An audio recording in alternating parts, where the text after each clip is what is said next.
Vidéo, les dudes et les dudes putaclic à souhait. On va faire un peu de putaclic, ça fait du bien. Je vous sors la belle. On va parler un peu Gibson, et on va pas parler Gibson n'importe lequel, on va parler Gibson Vintage, puisque nous avons là ma vieille damoiselle, hein, ma vieille dame, même je pense qu'on pourrait dire. Il s'agit donc d'une Gibson Les Paul Custom. J'ai trouvé de la date sur les micros sont de août 77. Voilà, et j'ai réussi à retrouver le numéro de série, voilà, qui n'est pas trop visible sous la tête là. Il est effectivement, après recherche et tout, elle est d'août 77. Alors, août 77 pour une Gibson, vous allez me dire, elle est pourrie. Jette-la à la poubelle, c'est une période Norline, elle vaut rien. Alors, elle vaut rien, c'est peut-être toi qui vaut rien. Non, je pense qu'à mon avis, ça fait partie des conneries qu'on peut entendre sur le net. Les périodes d'Orline sont très respectables, il n'y a pas de souci. Il y a juste des spécificités à voir par rapport au Gibson d'avant. Il y a toute l'histoire Gibson, je ne vais pas vous la faire, hein, c'est facile à trouver. Mais en gros, période d'Orline, on industrialise encore plus la chose. Donc là, on est vraiment sur une Gibson Zakk Wylde, à mon avis, l'adorerait. Je vais essayer de vous montrer, c'est pas évident. Le manche, c'est un manche érable, voilà. Et en fait, je sais pas si on verra bien, pas la lumière, je sais pas si vous allez voir, voilà, c'est pas évident, peut-être là, voilà. Là, vous avez vu, en fait, sa manche érable, ils ont donc en 3 plis, voilà, en 3 plis. La guitare, elle, je crois qu'à mon avis, ça doit être acajou, érable, voilà, hein, comme sur toutes les customs. Je suis pas sûr. Tout ce que je sais, c'est peut-être du noyer ou les corps en sandwich. Dans les corps c'est peut-être les corps en sandwich. Non, c'est pas les corps en sandwich, c'était ma V2 qui était en sandwich. Mais elle est extrêmement lourde. Mais quand je vous dis extrêmement lourde, elle est vraiment très très lourde. Je peux pas jouer avec. Alors, celle-là, elle est dans un état de conservation exceptionnel. Je vous fais faire le tour du propriétaire un petit peu, histoire que vous pouvez baver. Voilà, regardez. Alors le binding, on a le truc de l'époque, c'est que le binding, il est plus tout à fait ajusté par rapport à la guitare, quoi. La table, elle est un petit peu plus, elle a bougé un peu, quoi. Et le binding, lui, n'a pas bougé. Voilà. Elle a eu un refrétage. Voilà, elle a eu un refrétage, mais elle est toujours frettée en ce qu'on appelait à l'époque les fretless wonder, c'est-à-dire que il y a quasiment pas, j'essaie de vous montrer, c'est pas évident, hein, vraiment avec la caméra, c'est pas simple du tout. Il y a quasiment pas d'épaisseur de fret, quoi. Comment je sais qu'elle a été refrétée? Parce que le binding, il est coupé. Les frets sont, alors que le binding, non, recouvre la frette. Donc voilà, donc ils ont coupé le binding et du coup les frettes sont ajustées. Mais elle a dû être refrétée il y a très très longtemps parce que les frettes, elles sont complètement bouffées en haut du manche. Voilà, sinon je ne pense pas que la tête ait été cassée, je ne vois pas de repeinte non plus, j'ai regardé un petit peu en détail. Je pense que le scié a peut-être été changé, quoique je vois que... Non, je pense pas qu'il ait été changé parce qu'on voit sur le côté, il a dû s'écailler parce qu'on voit qu'il y a l'espèce de plastique un peu qui a sauté. Voilà, on voit bien là, sur la tranche, le binding il commence à un peu se barrer, quoi. Mais alors ce qui est marrant, c'est qu'elle n'a pas faillancé. Alors il y a un peu quand même, on voit le truc typique des vernis nitro, un peu les comment ça s'appelle, on voit un peu le patin typique des vernis nitro, mais elle est vraiment en superbe état, à l'arrière, voilà. Donc rien à dire de trop, c'est donc un modèle avec une volute, donc qui techniquement empêche, limite la casse de tête, voilà. Mais bon, on est déjà sur un manche érable 3 plis avec un fil inversé. Bon, c'est déjà plus costaud qu'un manche à cajou, une seule pièce, voilà. Hein. Allez, je vais vous faire un petit plaisir, je vais vous montrer quelque chose de marrant. On va se démonter la cavité d'électronique. Je vais vous montrer un truc qu'il est drôle. Oh, qu'il est drôle. Alors, tac. Ouais, ambiance. Vous avez vu le t-shirt? On est sur du floral. Voilà, je me suis dit, la guitare est 70s, je sors un t-shirt 70s. On est sur du floral parce qu'après tout, les t-shirts Death, Pantera, machin, bon, c'est rigolo, mais il fait beau, je veux dire, the sun began to shine. Donc le t-shirt est de saison. Hein, voilà. Puis en même temps, on sort la vieille dame. Hein, donc, Alors je n'ai pas le flycase d'origine, de ces années-là, je crois que c'était ce qu'ils appelaient le flycase Shenso. Il y a une histoire sur cette guitare-là, le mec à qui je l'ai acheté, c'est un monsieur qui était dans l'Est.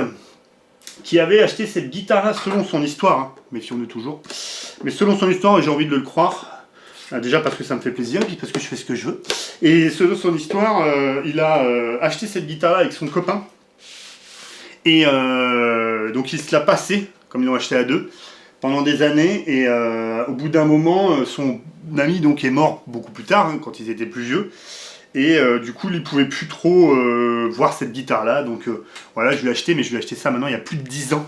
Oui, oui, il y a 10 ans, je pense, quelque chose comme ça. Regardez, voilà, vous avez vu sur ces modèles là, donc il y a une cage en... Alors c'est... Je sais pas trop exactement ce que c'est, je dirais que c'est de l'aluminium à mon avis, oui je pense que c'est ça. Donc voilà quoi, il y a une espèce de cage, alors bon je ne vais pas vous le démonter, hein, parce qu'on s'en fout de voir ce qu'il y a derrière. Ouais donc c'est vraiment encore, non c'est un corps à cajou, je vois l'acajou là à travers le truc, c'est un corps à cajou mais alors... Puis il doit y avoir deux tables je pense, non il n'y a qu'une seule table.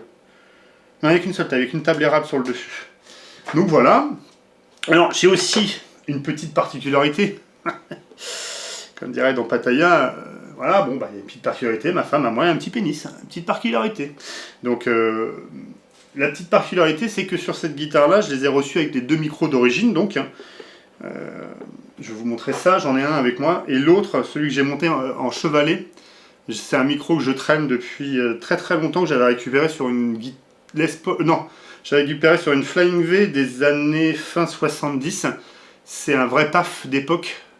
Voilà, il marquait le beau patent, machin, nanana dessus. Et du coup, je le mets généralement sur toutes mes Gibson fétiches parce qu'il a un graou qui est énorme. Ce micro, c'est hot for the teacher, hot for tout court. Il est vraiment chaud comme la braise. Donc, je vous montre. Donc voilà, c'est celui-là que j'ai changé. Et ça, c'est le micro qu'il y avait d'origine. Voilà, c'est le micro qu'il y avait d'origine, vous avez vu, il est assez bien conservé quand même pour l'époque, même très bien conservé. Et on voit marqué donc dessus B, alors il y a une espèce de B, je sais pas si on verra bien, il y a une espèce de B, et on voit un peu en fond, il y a marqué Auguste 1977, voilà, avec le numéro PAT, donc 10, 265, machin là. Et l'autre que j'ai, c'est un PAT tout court, vraiment, il y a juste marqué patent avec un scotch ou un truc comme ça, enfin, dès qu'il y a coup, enfin bref, voilà, c'est un vieux truc, je sais pas d'où quand ça date. Donc voilà, ça c'est, et l'autre il est exactement pareil, le manche, hein. Donc voilà, au niveau du confort du jeu, elle est extrêmement lourde, mais vraiment, elle vous bloque le sang sur la cuisse. Live, impossible avec, sauf si vous appelez Zackwell, vous avez des bras de 15 kg. Le manche, c'est pas les grosses bûches Gibson, on est sur un manche très très fin. Et du coup, moi j'adore vraiment ça. Ce qui est déroutant, c'est les frettes très basses. Donc du coup, vous avez vraiment une sensation de je presse sur une fretless. Vous ne sentez pas du tout la frette, mais là, pas du tout rien. Et sur le doigt, quasiment rien. Donc ça déroute par rapport à toutes les super Jumbo, extra Jumbo que j'ai pu avoir. Voilà, et alors, bon, bah, ce qui est magnifique là-dessus, le confort, alors le confort il est bien jusqu'à la 19e quoi. Et là, bon bah typique Gibson, hein, quand vous les shredez, moi je sors le pouce carrément. Bon, c'est des designs à l'ancienne, hein, que je trouve qu'aujourd'hui on fasse encore ça, c'est complètement con. Mais pour l'époque, bah voilà quoi, c'est sympa. La tenue d'accord, elle est propre à une Gibson. Voilà, mais je changerai pas les mécaniques. Il faudra mettre des mécaniques à blocage, mais j'ai pas envie de les changer. C'est les mécaniques Gibson. Voilà, il y a marqué Gibson dessus. Je pense qu'elles sont d'origine aussi. Donc voilà. Voilà la bête, manche érable, touche ébène. Alors l'ébène, bon bah il est splendide l'ébène. Là c'est vraiment, c'est noir complet. Il n'y a pas, c'est impressionnant. Et puis voilà, donc on a la touche qui s'effondre un peu au bout avec les coups de médiator qu'il y a pu avoir. Et c'est surtout l'état quoi. Elle est dans un état splendide pour l'époque. Voilà, comme quoi quand on entretient un instrument, il n'y a pas de raison que ça fasse du hard relic. Voilà, même si c'est joli. Hein. Je vous propose qu'on se la fasse sonner. Ça peut être sympa. Je la branche dans un triaxis avec un 2,90. Oui, on se refuse rien. Je trouve que de la brancher dans mon plus vieil ampli, ma plus vieille gratte, ça peut être marrant. On fait ça tout de suite. Bon, je ne mets pas de son clair, les gars. On part directement avec un son saturé.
Alors vous avez vu la balance qui est assez sympa entre le micro ici qui est...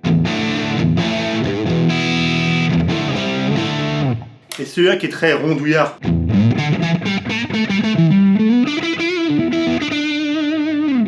Tone, regarde.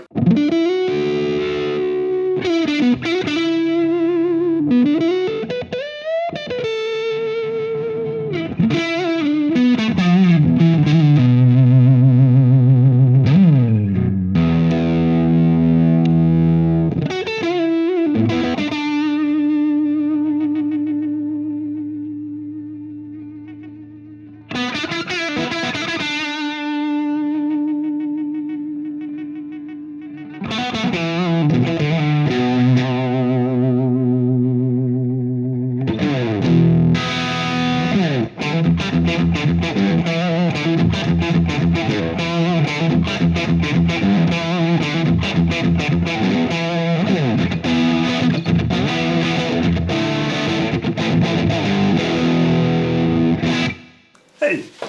Allez, on se marre un coup, comme on est quand même des métalleux. On va lui foutre un gros son de cochon.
L'accordage, bon, elle a pas servi depuis longtemps.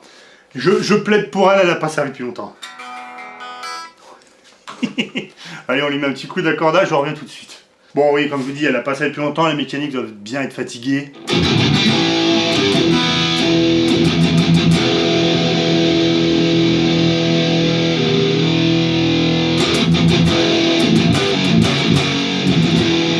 Donc voilà. Allez, on se met un son solo pour faire des beaux solos.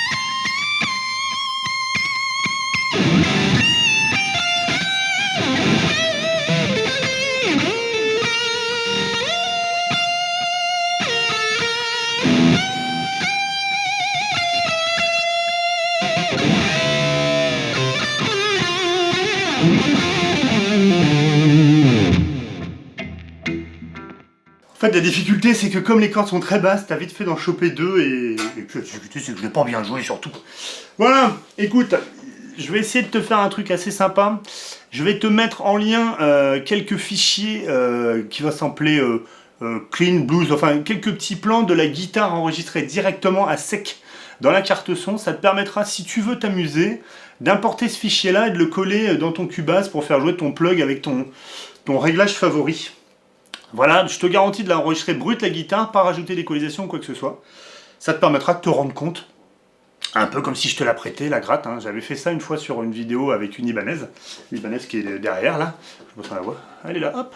Et voilà, donc ça va te permettre de voir un peu la différence de niveau de sortie par rapport à tes micros et tout en sachant que, je sais pas comment tu règles, toi, si tu satures ou pas quand tu rentres dans ton plug. Mais enfin, voilà, ça sera un petit truc assez marrant à faire. C'est tout pour cette vidéo, ma foi, juste démonstratif. Je remonte un petit coup, voilà. Alors ma conclusion, je vais quand même t'en faire une. J'aime bien cette guitare pour l'histoire, parce qu'en tant que gratteux, c'est toujours sympa d'avoir une pièce d'histoire. De l'autre côté, pécuniairement, ça vaut le coup. Hein, voilà. Par rapport au prix que je l'ai acheté il y a 10 ans, au prix je vois où elle est rendue maintenant, surtout dans l'état assez exceptionnel où est la mienne, on va la laisser coffrer un peu, et puis ben, un jour j'achèterai une bagnole avec ça. Voilà. Parce que de l'autre côté, ça sonne bien, franchement ça sonne bien, c'est agréable à jouer. Il y a toute une question mentale aussi hein, là-dedans, hein, c'est le fait d'avoir une vieille Gibson.